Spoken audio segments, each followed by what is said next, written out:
রাজধানীর হাজারীবাগে আগুনে পুড়েছে চামড়ার গুদাম।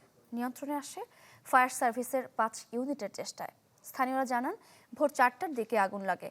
খবর পেয়ে ফায়ার সার্ভিসের প্রথম ইউনিটটি দ্রুত ঘটনাস্থলে পৌঁছায়। পরে যোগ দেয় আরও 4টি। তাদের প্রায় 3 ঘন্টার চেষ্টায় সকাল 7টার দিকে আগুন নিয়ন্ত্রণে আসে। তাৎক্ষণিকভাবে আগুন লাগার কারণ জানা যায়নি। এর আগে 2025 সালেও লেদার কমপ্লেক্সে অগ্নিকাণ্ড হয়, পুড়ে যায় 10টি গুদাম।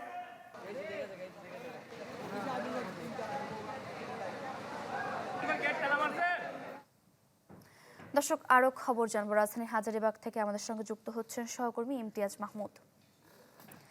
ইমতিয়াজ, 7টার দিকে আগুন নিয়ন্ত্রণে আসে। ফায়ার সার্ভিসের সদস্যরা কি বলছে, কারণ জানা গেল কিনা এবং ক্ষয়ক্ষতির পরিমাণ জানা গেল কিনা? ম্যাটাডোর নিয়ে এলো স্মার্ট ইনস্টাওয়াল। এটি ইঞ্জিনিয়ারিং প্লাস্টিকে তৈরি মজবুত দেয়াল।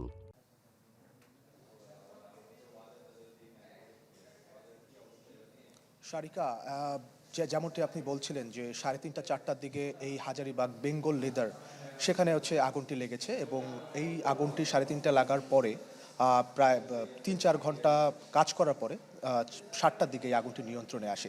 এর আগে আমি যদি বলতে চাই, আমি এখানে ফায়ার সার্ভিসের সদস্যদের সাথে কথা বলেছি।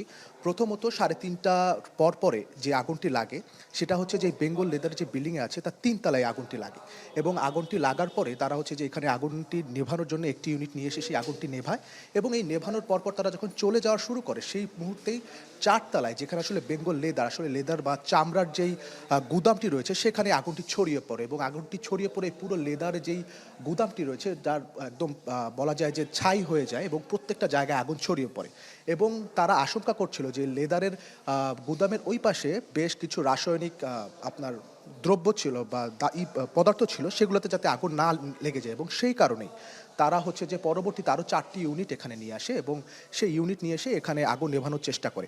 আপনারা দেখতেই পাচ্ছেন যে কি অবস্থা এবং প্রত্যেকটি জায়গা পুড়ে গেছে এবং এখানে যারা যে কাজ করে বা এই এরিয়ায় থাকে তারা বলছে যে এখানে প্রচুর দামি চায়না লেদার রয়েছে, যেগুলোর দাম প্রচুর, প্রায় কয়েক কোটি টাকার ক্ষয়ক্ষতি হয়ে গেছে এবং আমরা ফায়ার সার্ভিসের যে ঊর্ধ্বতর কর্মকর্তা রয়েছে তার কাছ থেকে আমরা জানতে পারি যে এই আগুন 3 তলায় একটি অফিসিয়াল বলা যায় অফিস ছিল, সেখানে যে শর্ট সার্কিটের মাধ্যমে আগুনটি প্রথমে লাগে। তা পরবর্তীতে সেখানের বলা যায় সেখানে যে আসবাবপত্র থেকে শুরু করে সেখানেও কিছু বোরখাও ছিল, সেগুলো পড়ে যায়, সেখানে কাগজপাতি পড়ে যায়। সেই পোড়ার ওইখান থেকে আগুনটি 4 তলায় ছড়িয়ে পড়ে এবং 4 তলায় পুরো গুদামে সেটি পরবর্তীতে ছড়িয়ে পড়ে। বলা যায় যে এক কথায় প্রায় ছাই হয়ে যায়, বেশ কয়েক কোটি টাকার ক্ষয়ক্ষতি হয়ে যায়। এর আগে যদি বলে রাখি, 2025 সালের জুন মাসের দিকেও কিন্তু এই যে বেঙ্গল লেদার তার অপোজিটেই ফিনিক্স যে লেদার কোম্পানিটি ছিল সেখানেও কিন্তু আগুন লাগে এবং সেখানেও সেই আগুন প্রায় 3-4 ঘন্টা, প্রায় 10টি গুদাম পুড়ে যায় এবং 3-4 ঘন্টা সময় লাগে এবং প্রায় কয়েক কোটি টাকার ক্ষয়ক্ষতি হয় এবং বলা যায় যে আমরা যে গত দিনের কথাও যদি চিন্তা করি, গত পরশুদিন মঙ্গলবারে কারওয়ান বাজারে আগুন লাগে এবং সেখানেও কিন্তু প্রায় 11টি ইউনিট কাজ করে। তো সর্বোপরি বলা যায় যে এখানে যে বেঙ্গল লেদার হাজারীবাগ, এখানে যে রাত 3:30টার দিকে আগুনটি লাগে এবং আগুনটি লাগার পরপর প্রায় 5টি ইউনিট কাজ করে এবং 5টি ইউনিট কাজের পরে এবং শেষ প্রায় 3-4 ঘন্টা পর এখানে আগুনটি নিয়ন্ত্রণে আসে এখন পর্যন্ত। তো সর্বোপরি হাজারীবাগ থেকে সর্বশেষ খবরাখবর এটিই ছিল আমার কাছে। সারিকা। ইমতিয়াজ, ধন্যবাদ আপনাকে। দর্শক, রাজধানীর হাজারীবাগ থেকে চামড়ার গুদামে অগ্নিকাণ্ডের ঘটনা নিয়ে জানাচ্ছিলেন আমাদের সহকর্মী।